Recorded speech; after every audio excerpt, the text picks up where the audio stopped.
আপনারা জানেন আমি government affiliated college, government affiliated college. হ্যাঁ, আমার এখন পর্যন্ত আমি ভাইস প্রিন্সিপাল, সেই কারণে আমার একটা জিবির কাছে ইনফর্ম দেওয়া, এই যে এখনো জয়ন্তী ম্যাডামের ফোন তো পুলিশ আমাকে জানিয়েছে আমি তো এখনো কলেজেই ঢুকতে পারিনি। হ্যাঁ, আমার এই দেখুন জয়ন্তী ম্যাডাম ফোন করেছেন,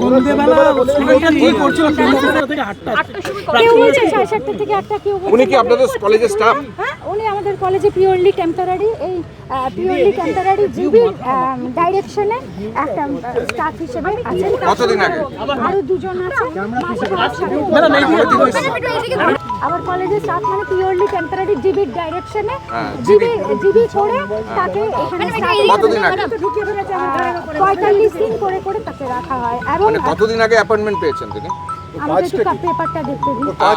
তাও কতদিন হতে পারে? 1 মাস, 2 মাস, 4 মাস? তারও বেশি। ম্যাডাম এই 45 দিন হবে। আর উনি কি তৃণমূল ছাত্র পরিষদের ইউনিট? আমি দেখুন এইসব যেদিন এই অ্যাপয়েন্টমেন্টগুলো হয় সেদিন জিবির মাধ্যমে হয়। উনি একটা প্রাক্তন ছাত্র হিসেবে তার লয়ের ডিগ্রি ছিল, সে দিয়েছে। তার সঙ্গে যাদের দুজনের রোলটা কি ছিল, কাজটা কি?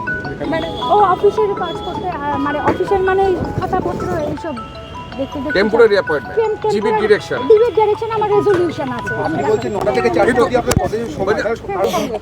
কলেজের ভূমিকা ম্যাডাম অনেকদিন কোনো অনুষ্ঠান ছিল না ম্যাডাম। একটা কথা শুনুন, আমাকে একটু কলেজে ঢুকে আমাকে জয়েন কিছুটা করতে দিন। আমি এখনো অফিসিয়ালি কিছু করতে পারিনি। আমি সকালবেলা ভাইস জিবি প্রেসিডেন্টের বাড়িতে যাই, উনি বলেছেন সোমবার দিন এসে ড্রাস্টিক স্টেপ নেবে। এবার আমি তো একটা অ্যাফিলিয়েটেড কলেজ, আমি তো একলা ব্যবস্থা নিতে পারবো না বলুন, কিন্তু যা ব্যবস্থা যা আইনত তাই হবে। যত আপন যত ছাত্র যা থাকুক, সে যদি নিজেও থাকে কি